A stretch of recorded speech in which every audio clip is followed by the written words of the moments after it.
আমরা এখন 10 নম্বর প্রশ্নটা সলভ করব। এখানে দেওয়া আছে হাইড্রোজেনের পারমাণবিক বর্ণালীর লাইমেন সিরিজের রেখা সৃষ্টিকারী চতুর্থ শক্তি স্তর থেকে আগত ইলেকট্রনের জন্য বিকৃত শক্তির তরঙ্গ সংখ্যা কত হবে, আর এখানে রিডবার্গ ধ্রুবকের একটা মান দেওয়া আছে, আমরা তরঙ্গ সংখ্যার মান বের করব। আচ্ছা, এখানে কি বলা আছে যে লাইমেন সিরিজের ক্ষেত্রে আমরা জানি লাইমেন সিরিজের ক্ষেত্রে n1 এর মানটা হবে n1 সমান হবে হচ্ছে 1। লাইমেন সিরিজের ক্ষেত্রে n1 সমান 1 হবে। আর ইলেকট্রনটা কোথা থেকে আগত হয়েছে? ইলেকট্রন আগত হচ্ছে চতুর্থ শক্তি স্তর থেকে। তাহলে চতুর্থ শক্তি স্তর থেকে যদি ইলেকট্রন আগত হয় তখন আমরা এই n2 সমান লিখতে পারি হচ্ছে 4, যেহেতু এটা চতুর্থ শক্তি স্তর থেকে আগত। আর এখানে রিডবার্গ ধ্রুবক, এটা একটা মান দেওয়া আছে, রিডবার্গ ধ্রুবকের মান দেওয়া আছে r is equals to 10.97 into 10⁶ এই মানটা দেওয়া আছে। আমরা বের করব কি? আমরা বের করব হচ্ছে 1/λ মানটা কত, অর্থাৎ তরঙ্গ সংখ্যার মান কত, এটা আমরা বের করব। এখন আমরা রিডবার্গ একটা সমীকরণ জানি, রিডবার্গের যে সমীকরণ, এই সমীকরণটাকে আমরা ইউজ করে আমরা এখানে তরঙ্গ সংখ্যার মানটা বের করব। এখন রিডবার্গ সমীকরণটা হচ্ছে এরকম যে 1/λ equals to r is into 1/n1 square minus 1/n2 square. এখন আর ইস এর মান কত আছে? 10.97 ইন্টু 10⁶। আমরা এই আর ইস এর মানটা এখানে বসাবো 10.97 ইন্টু 10⁶। আর 1/n1 এর মান কত? এখানে n1 এর মান হচ্ছে 1, তাহলে আমরা লিখতে পারি 1 স্কোয়ার মাইনাস 1/n2, n2 এর মান হচ্ছে 4 স্কোয়ার, তাহলে এটা হবে 4 স্কোয়ার।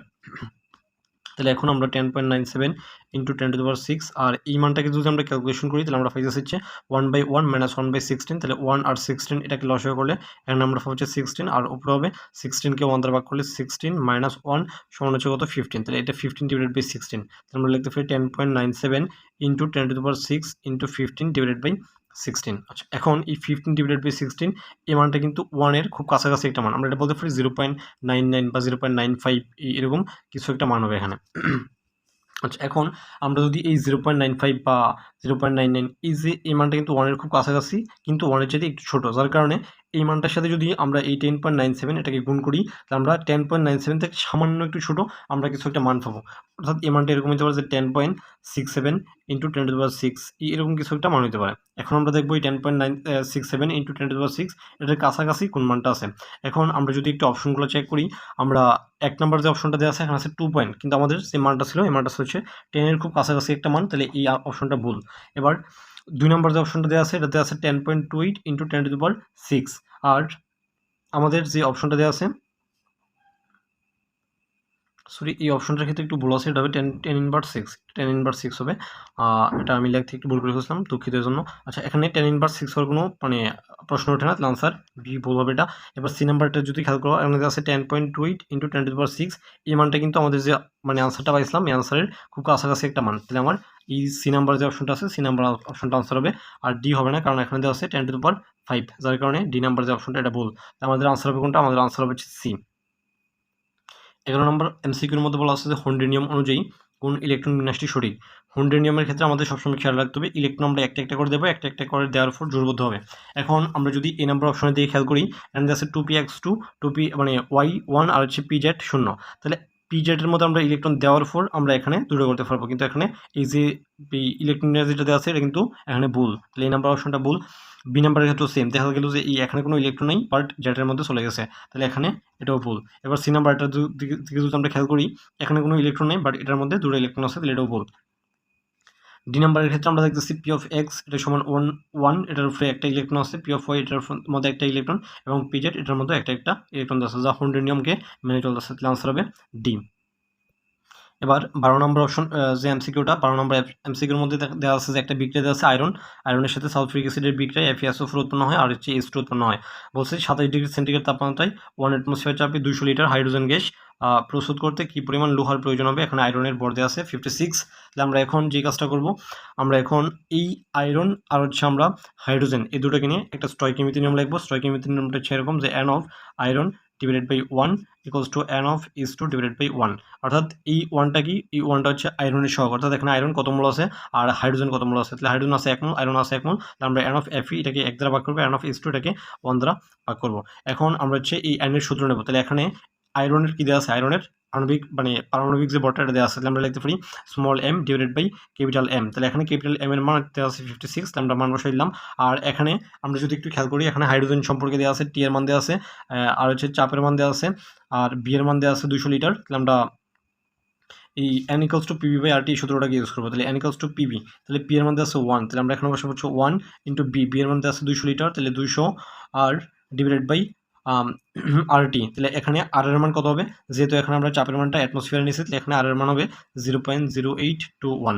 আচ্ছা আর টি এর মান কত আছে, এখানে এন আছে হচ্ছে 27°C, তাহলে এটাকে কেলভিনে কনভার্ট করলে এটা হয়ে যাবে 300 কেলভিন। আমরা এখন ক্যালকুলেশন করে স্মল এম এর মানটা বের করবো। তাহলে স্মল এম সমান কি হবে, স্মল এম সমান হবে 200 ইন্টু 56 ডিভাইডেড বাই এই যে 0.0821, এটাকে আমরা এইভাবে লিখতে পারি 8.21 ইন্টু 10⁴, এই 2.4 আমরা কত গুণ নিলাম, দশমিকটাকে 1 গুণ 2 গুণ নিলাম, তাহলে দেখো আমরা দশমিকটা কিন্তু 2 গুণ নিচ্ছি, এটা হবে 10⁻²।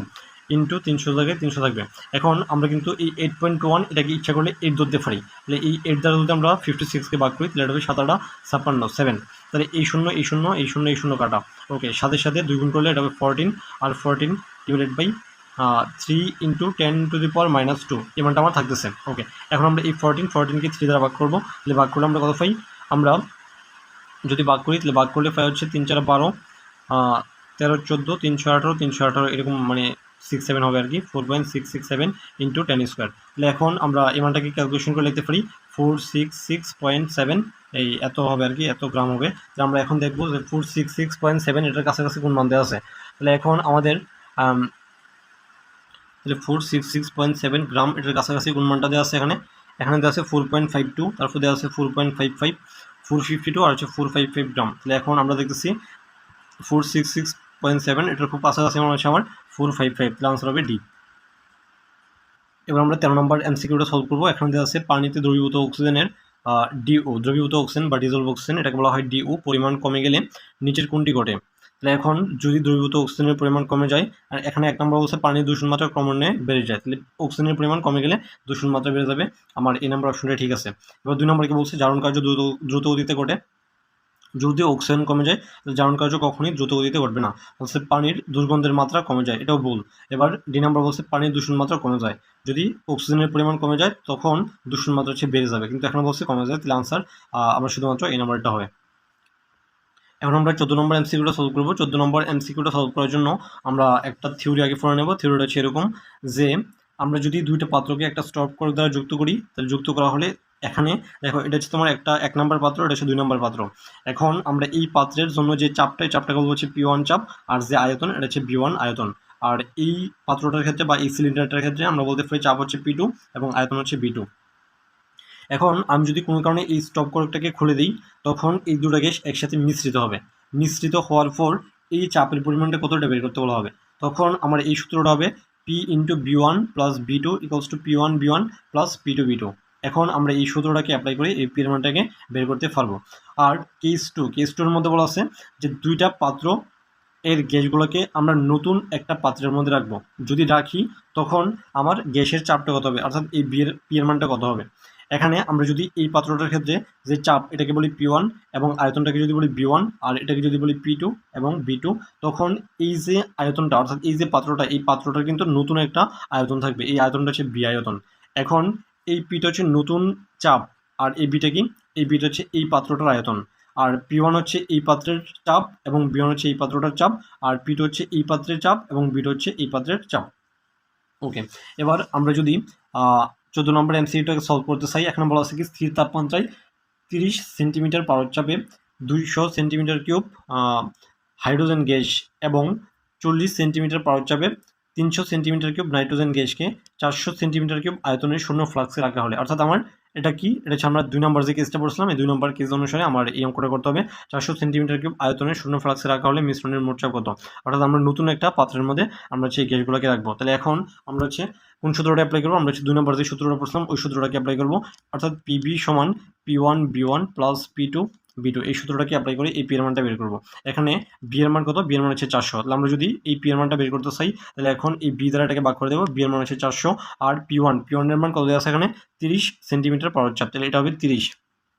B1 কত, B1 দেওয়া আছে 200 সেন্টিমিটার কিউব, তাহলে এটা হবে 200 সেন্টিমিটার কিউব প্লাস P2 এর মান কত, P2 এর মান হচ্ছে 40 সেন্টিমিটার পারদ-চাপ, তাহলে এটা হবে 40, আর B2 এর মান কত হবে, B2 এর মান হবে আমার 300 সেন্টিমিটার কিউব, তাহলে আমরা এখন বসাবো হচ্ছে 300 সেন্টিমিটার কিউব। এখন আমরা এটাকে ক্যালকুলেশন করলে আমরা হচ্ছে 3 দুগুণে 6, 1 2 3টা 0 প্লাস 3 4 12, 1 2 3টা 0 ডিভাইডেড বাই 400, তারপর আমরা মান পাইব কত 1800 সরি 18,000 ডিভাইডেড বাই 400, তাহলে এই শূন্য এই শূন্য এই শূন্য এই শূন্য কাটা, তাহলে আমরা পাইতেছি 180 ডিভাইডেড বাই 4। তাহলে এখন 180কে 4 দ্বারা ভাগ করলে 4 4 16, 2 0 4 5 20, তাহলে 45। আমরা এখানে যে নতুন চাপটা, এই নতুন চাপের মান পাবো হচ্ছে 45। আমরা দেখবো এখন 45 কোথায় আছে। 45 সেন্টিমিটার এসজি, অর্থাৎ সেন্টিমিটার পাওয়ার চাপ 80 নাম্বার অপশনের মধ্যে আছে, আনসার হবে ডি। এবার 15 নম্বর এমসিকিউর মধ্যে বলা আছে 25 ডিগ্রি সেন্টিগ্রেড তাপমাত্রায় 0.01 মোলার ঘনমাত্রার জলীয় দ্রবণে এসিটিক অ্যাসিড 4.2% বিয়োজিত হলে দ্রবণে হাইড্রোজেন আয়নের ঘনমাত্রা কত। হাইড্রোজেন আয়নের ঘনমাত্রা নির্ণয়ের জন্য আমরা যে সূত্রটা ইউজ করবো এটা হচ্ছে আলফা ইন্টু সি। এখানে আলফা হচ্ছে বিয়োজন মাত্রা, সি হচ্ছে ঘনমাত্রা। ওকে, এখন আলফার মান কত আছে 4.2%, তাহলে 4.2কে আমরা লিখতে পারি 4.2 divided by 100 into C, C এর মধ্যে আছে 0.01, তাহলে আমরা লিখবো 0.01। আচ্ছা, এখন 4.2 এর জায়গায় 4.2 রাখলাম, আর ই 100 নিচে আছে, তাহলে এখন আমরা যদি এটাকে উপরে নিয়ে আসি তাহলে হবে tan ইনভার্স 2, আর এখানে আছে tan ইনভার্স 0.01, এই 0.01কে আমরা লিখতে পারি tan inverse 2, 4.2 into tan inverse 4। আমার এই ক্যালকুলেশন করলে সম্পূর্ণ মানটা হবে 4.2 ইন্টু tan ইনভার্স 4, তাহলে এখানে 4.2 ইন্টু tan ইনভার্স 4 কোথায় আছে, এটা আছে এই নাম্বার অপশনের মধ্যে, তাহলে আনসার হবে এ। এবার 16 নম্বর যে এমসিকিউটা দেওয়া আছে, 16 নম্বর এমসিকিউর মধ্যে বলছে ইউপ্যাক পদ্ধতিতে নামকরণ করো। ইউপ্যাক পদ্ধতি নামকরণ করার জন্য আমার এখানে একটা যৌগ দেওয়া আছে, তাহলে আমরা ফার্স্টে নামকরণের জন্য এই যৌগটাকে ফার্স্টে এঁকে ফেলবো। তাহলে এখানে দেওয়া আছে কি CH3 আমরা লিখবো CH3। তারপর দেখো এই যে কার্বনটা আছে, এই কার্বনের মধ্যে একটা হাইড্রোজেন আছে আর একটা শাখা শিকল হিসেবে CH3 আছে, তাহলে আমরা এটাকে এভাবে লিখবো CH, আর শাখা শিকলটাকে নিচে এভাবে শাখা হিসেবে দিয়ে দেবো। তারপর এখানে আছে CH2, তাহলে আমরা এখানে লিখবো হচ্ছে CH2। তারপর আছে এই কার্বনের মধ্যে দুটো শাখা আছে, একটা হচ্ছে OH আর আরেকটা হচ্ছে CH3, তাহলে আমরা এই কার্বনটা এখানে লিখবো, একটা শাখা দেবো হচ্ছে CH3 আর আরেকটা শাখা দেবো হচ্ছে OH। তারপর এখানে কি আছে, এখন হচ্ছে CH2, তারপর আছে CH3, তাহলে আমরা লিখে ফেললাম CH2 CH3। এখন আমরা এই যৌগটাকে নামকরণ করব। কোনো একটা যৌগকে নামকরণ করার জন্য আমাদের সবচাইতে গুরুত্বপূর্ণ যে বিষয়টা, এটা হচ্ছে প্রধান শিকল নির্বাচন। তাহলে এখানে প্রধান শিকল কোনটা, প্রধান শিকল হচ্ছে আমার এটা, সবচেয়ে বড় শিকল হচ্ছে আমার প্রধান শিকল। ওকে, এখন প্রধান শিকল নির্বাচন করা শেষ, তারপর দেখবো কার্যকরীমূলক হিসেবে কি আছে। এখানে কার্যকরীমূলক হিসেবে আছে ওয়েস, অর্থাৎ অ্যালকোহল। ওকে, এখন আমার 3 নাম্বার যে স্টেপ, 3 নাম্বার স্টেপ হচ্ছে নাম্বারিং করা। তাহলে আমরা কোন দিক থেকে নাম্বারিং করবো, এদিক থেকে নাম্বারিং করবো নাকি এদিক থেকে নাম্বারিং করবো। নাম্বারিং করার জন্য আমাদের সবসময় খেয়াল রাখতে হবে যে আমরা কার্যকরীমূলকটাকে কোন দিক দিয়ে গেলে আগে পাই। আমরা যদি এদিক থেকে গণনা শুরু করি 1 নাম্বার 2 নাম্বার 3 নাম্বার এবং 4 নাম্বারে গিয়ে ওয়েসকে পাই, আর এদিক থেকে যদি নাম্বারিং করি 1 নাম্বার 2 নাম্বার 3 নাম্বারে গিয়ে ওয়েসকে পাই, আমরা নাম্বারিং করবো হচ্ছে এদিক থেকে। তাহলে এটা হচ্ছে 1 নাম্বার, এটা 2 নাম্বার, এটা 3, এটা 4, এটা 5 এবং এটা হচ্ছে 6 নাম্বার কার্বন। ওকে, এখন আমার হচ্ছে নামকরণ করার সিস্টেম। এখন নামকরণ করার মধ্যে আমরা কি করবো, আমরা সবার প্রথমে যে শাখা শিকলগুলো আছে শাখা শিকলের নামকরণ করবো। তাহলে আমরা দেখতেছি 3 নাম্বার কার্বনের একটা CH3 আছে এবং 5 নাম্বার কার্বনের মধ্যে একটা CH3 আছে, তাহলে আমরা এটাকে বলবো হচ্ছে 3,5 ডাইমিথাইল, যেহেতু দুটা মিথাইল আছে, তাহলে ডাই মিথাইল। এবং আমার কার্যকরীমূলক হচ্ছে ওইস, অর্থাৎ আমার নামকরণ শেষ করতে হচ্ছে এই ওইস বা অ্যালকোহল দিয়ে। তাহলে এই অ্যালকোহলটা কত নম্বর গ্রুপে আছে, 3 নাম্বার, মানে 3 নাম্বার কার্বনের সাথে আছে, তাহলে আমরা বলবো 3,5 ডাইমিথাইল হেক্সানল, যেহেতু এটা 6 কার্বন বিশিষ্ট এই কারণে এটা হবে হেক্সানল 3। অথবা আমরা এটাকে এভাবে বলতে পারি যে 3,5 ডাইমিথাইল 3 হেক্সানল। তাহলে আমরা দেখবো এখন 3,5 ডাইমিথাইল 3 হেক্সানল অথবা 3,5 ডাইমিথাইল হেক্সানল 3 কোথায় আছে। এখন আমরা একটু অপশনগুলো যদি চেক করি, এই নাম্বার অপশন দিয়ে আছে 2, 4, তাহলে এটা হবে না। 3,5 ডাইমিথাইল হেক্সানল 3 আমার বি নাম্বার অপশনের মধ্যে আছে, তাহলে আনসার হবে বি। এখন আমরা 17 নম্বর এমসিকিউটা সলভ করবো।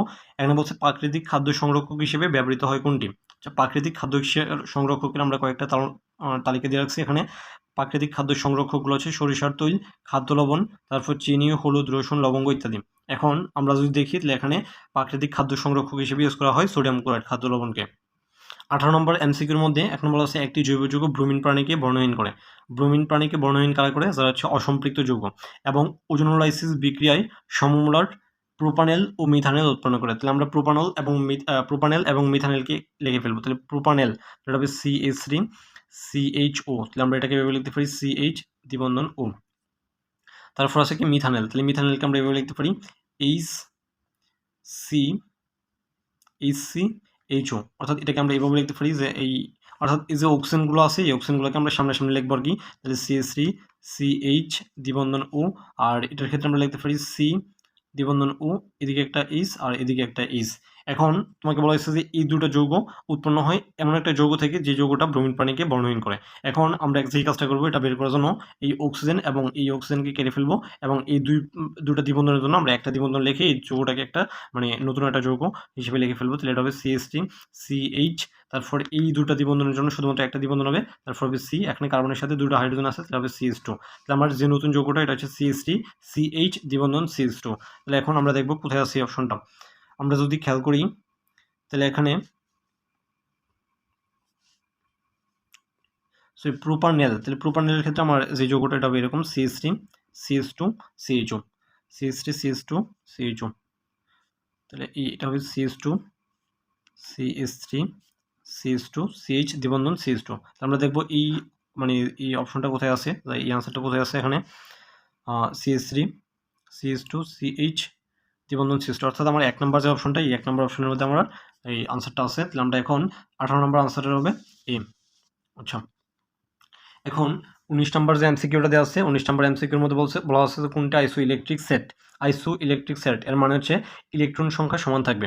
এখন আমরা যদি সবগুলো আয়নকে চেক করি, 1 নম্বর যে আয়নটা দেওয়া আছে এখানে 1 নম্বর আয়নের ক্ষেত্রে ইলেকট্রন সংখ্যা হচ্ছে মানে যেহেতু ফ্লোরিনের ইলেকট্রন সংখ্যা হচ্ছে 9 আর সে একটা গ্রহণ করছে তাহলে তার হবে 10। সোডিয়াম এটার 11টা ইলেকট্রন থাকে, সে হচ্ছে কি করলো একটা ইলেকট্রন ত্যাগ করলো তাহলে তার ইলেকট্রন সংখ্যা হবে 10। অক্সিজেনের থাকে 8টা, সে 2টো গ্রহণ করছে তাহলে 10। কার্বনের থাকে 6টা, সে 4টা গ্রহণ করছে তাহলে হবে তার 10। তাহলে আমরা দেখতেছি এ নাম্বার যে অপশনটা এই এ নাম্বার অপশনের সবগুলো আয়নের ইলেকট্রন সংখ্যা হচ্ছে 10। তাহলে আমরা বলতে পারি এ নাম্বার অপশনটা হচ্ছে আমার আইসো ইলেকট্রিক সেট।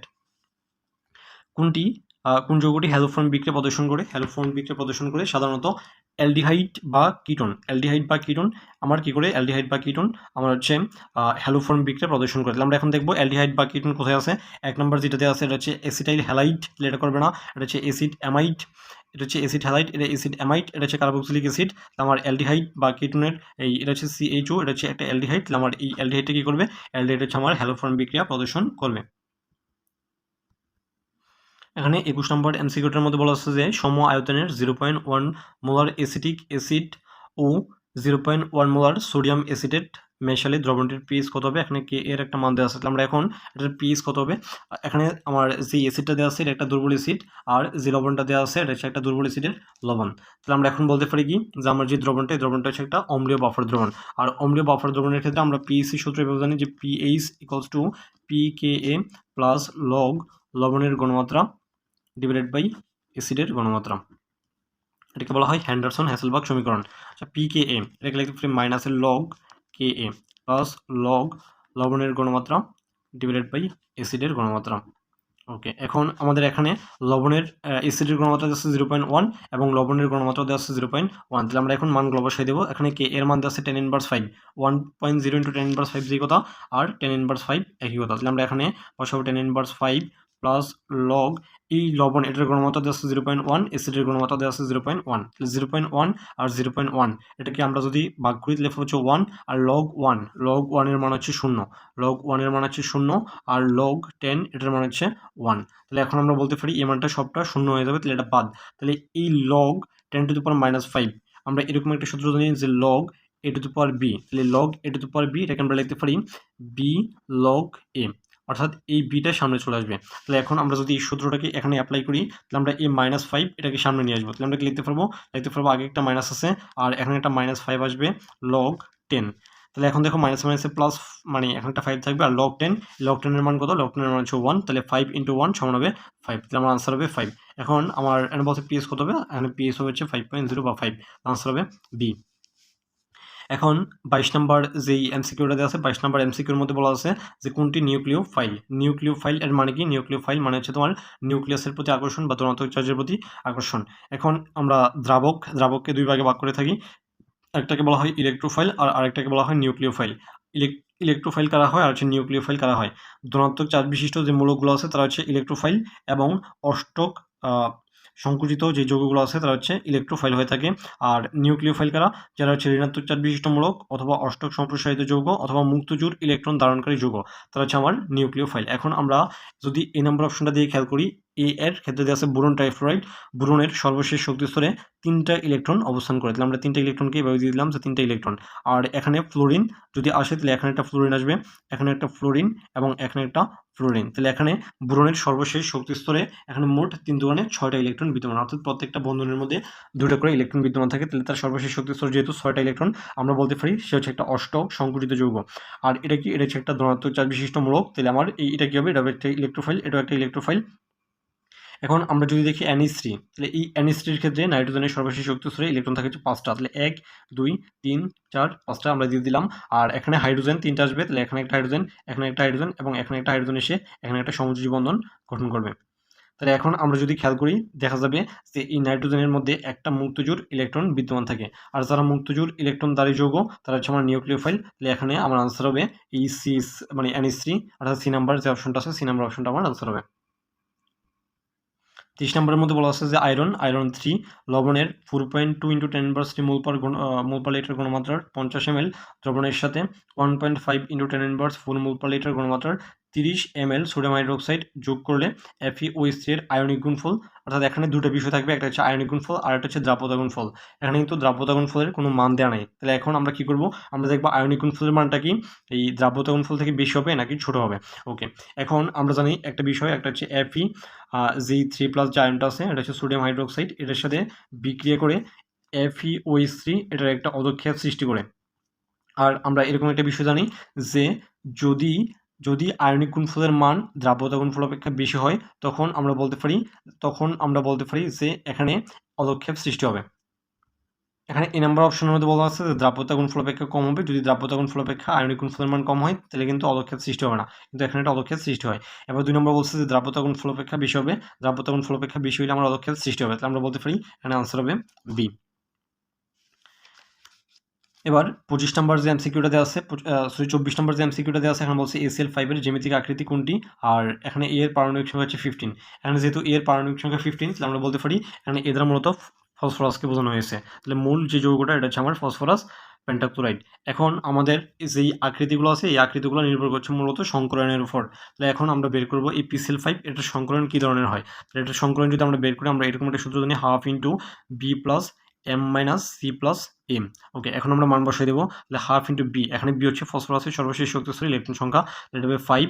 আর M হচ্ছে একযোজী পরমাণুর সংখ্যা, তাহলে এখানে কোন আছে 5টা, তাহলে এখানে মান হবে 5 - সি দ্বারা মূলত বোঝানো হয় যে কতটা পজিটিভ আয়ন আছে। তাহলে এখানে কোনো পজিটিভ আয়ন নাই, নেগেটিভ আয়ন নাই, তাহলে এটা হবে 0, এটা হবে 0। তাহলে 5 আর 5 এটা যোগ করলে হবে 10, 10কে 2 দ্বারা ভাগ করলে হবে 5। তাহলে আমার যেই মানে এটা পেলাম এটা হচ্ছে 5, আর যদি 5 হয় তাহলে এটা মূলত sp3d সংকরণ হয়ে থাকে, sp3d সংকরণ। এখন সংকরণের উপর ভিত্তি করে কোনো একটা যৌগের আকৃতি কেমন হয় আমরা এটা এখানে লেখা আছে যে sp যদি হয় কোনো একটা যৌগের সংকরণ তখন হয় সরলরৈখিক, sp2 হলে ত্রিকোণাকার, sp3 হলে চতুস্থলকীয়, sp3d হলে ত্রিকোণীয় দ্বিপিরামিড, sp3d2 হলে অষ্টতলকীয়, sp3d3 হলে পঞ্চভুজীয় দ্বিপিরামিড। তাহলে এখন আমরা পাইছি sp3d সংকরায়ন। তাহলে এখন আমরা sp3d সংকরায়ন হলে কি হবে, এটা ত্রিকোণীয় দ্বিপিরামিড। তাহলে আমরা এখন দেখব ত্রিকোণীয় দ্বিপিরামিড কোথায় আছে, ত্রিকোণীয় দ্বিপিরামিডের আছে আমার সি নাম্বার অপশনের মধ্যে, তাহলে আনসার হবে সি। 25 নম্বর এমসিকিউর মধ্যে বলছে কোন যৌগটির বন্ধন কোণ সবচেয়ে কম। এখানে আমি কয়েকটা বন্ধন কোণের মান লিখে রাখছি। H2O এটার বন্ধন কোণ হচ্ছে 104.5 ডিগ্রি, NCl3 এটার বন্ধন কোণ 160 ডিগ্রি, H2S এর বন্ধন কোণ 92.1 ডিগ্রি এবং PH3 এর বন্ধন কোণ হচ্ছে 93 ডিগ্রি। তাহলে এখন আমরা দেখতেছি সবচেয়ে বন্ধন কোণ কম হচ্ছে আমার এই H2S এর ক্ষেত্রে, তাহলে আনসার হবে H2S, সি নাম্বারটা হবে। এই ছিল আমাদের জিএসটি ভর্তি পরীক্ষার 2023 সালের রসায়ন প্রশ্নের সলভ। আশা করি তোমরা এই সলভটা বুঝতে পারছো, আর যদি বুঝে থাকো তাহলে আমার চ্যানেলটাকে সাবস্ক্রাইব করতে পারো এবং আমার ভিডিওতে একটা লাইক দিতে পারো। ধন্যবাদ সবাইকে।